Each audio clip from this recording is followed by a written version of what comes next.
You know, every story has a beginning.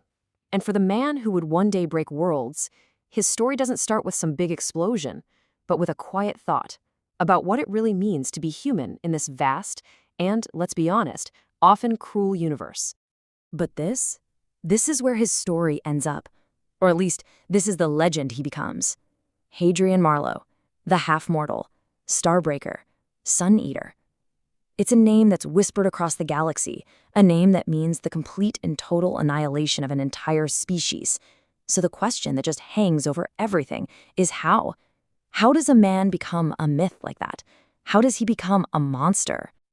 So, for our little book club here, let's peel back the layers of that myth. We're going to take a look at the boy who started it all in this primer for what is truly one of the great space operas of our time, Empire of Silence. To even begin to understand the Sun-Eater, we first have to understand the man. And to do that, we've got to go all the way back to the beginning, long before the wars, before the legends. We have to go back to his homeworld, Delos. And this is our Hadrian at the start of it all. He's not some killer or a conqueror. Nope. He's a prince, the oldest son of a really powerful lord, living a life of just incredible privilege. But his world, it's tiny. The rest of the galaxy, with all its wars and its horrors, it's just abstract news to him, kind of like distant thunder. He's sheltered, he's idealistic, and he is completely, utterly unprepared for what's waiting for him. So, what are the forces that shape this young, kind of isolated prince? Well, to really get the man he's going to become, we have to look at the world he was born into. Hadrian's entire youth on Delos is really defined by duty, by legacy, and by this immense pressure of his family name. He's basically living in a gilded cage, and he's caught between two powerful opposing forces that are pulling him in completely different directions. And this right here is the core conflict of his youth.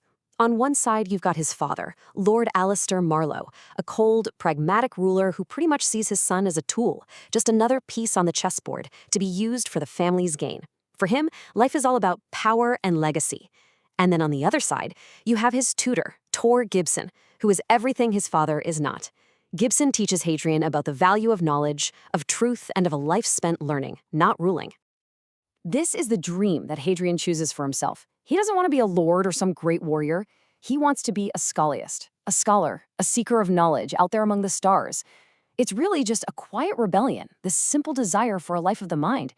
But in his world, that simple dream, it's a huge act of defiance, and it puts him on a collision course with the one person he absolutely cannot afford to cross, his own father. And this is where everything changes. One single decision, born from a pretty simple dream, is about to send his entire world into a complete tailspin. His father, seeing Hadrian's defiance, decides he's going to break him. He orders that Hadrian be sent to the Chantry, the big religious authority of the empire, which would effectively crush his dreams and turn him into just another political pawn. This right here is the catalyst for Hadrian's fall. And Hadrian just refuses. He can't accept this fate. So with the secret help of his tutor, Gibson, he comes up with this desperate plan to escape Delos, to run away and chase his dream of becoming a scholiast. He sells off his personal assets, planning to buy his way onto a ship and just disappear into the galaxy. But, secrets in a palace like that, they rarely stay secret for long. His plotting is discovered, and his father's punishment is swift, it's public, and it is brutal. But it's not for Hadrian. It's for the man who helped him.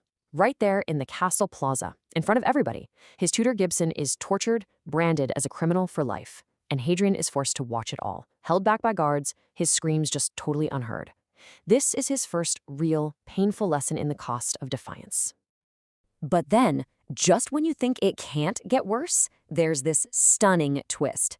It turns out it wasn't his father who found out about the plot. His mother, Lady Kephilos Marlowe, she knew the whole time, and she has her own plan.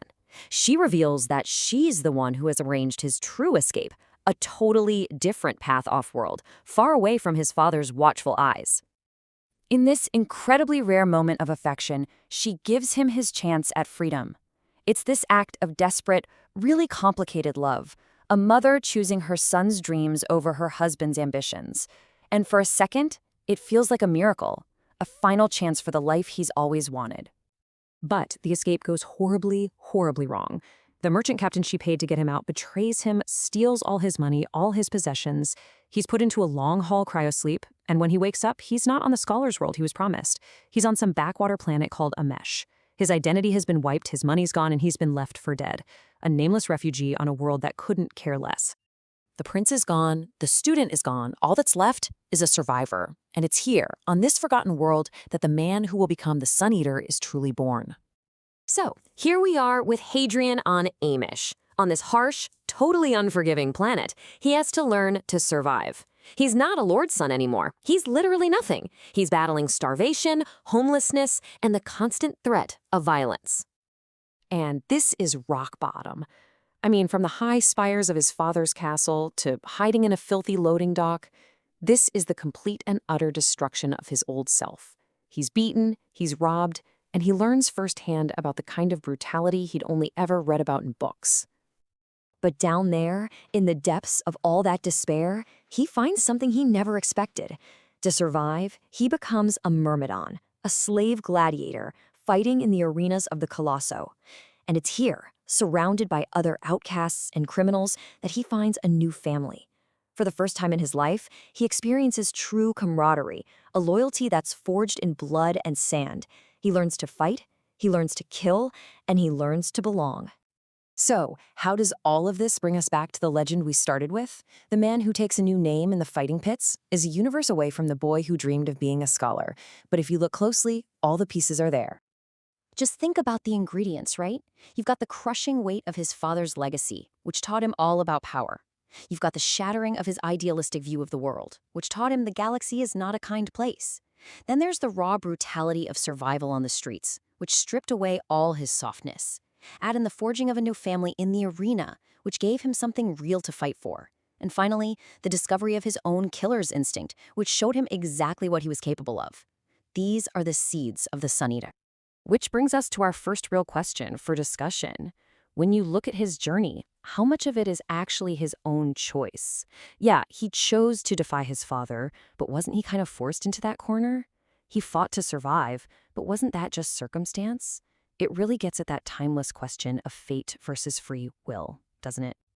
And that leads right into our second question. He learns to kill, and it turns out he's really good at it. But does that make him a monster? Or is he just doing what any of us would do to survive in his position? Where do you draw the line between a survivor and something much, much darker? In the end, Hadrian's story begins with him as this small figure, looking out at a vast galaxy he just doesn't understand. And even after all the pain, the blood, and the loss, he is still that man, looking out at the cosmos, just trying to find his place within its untouchable beauty.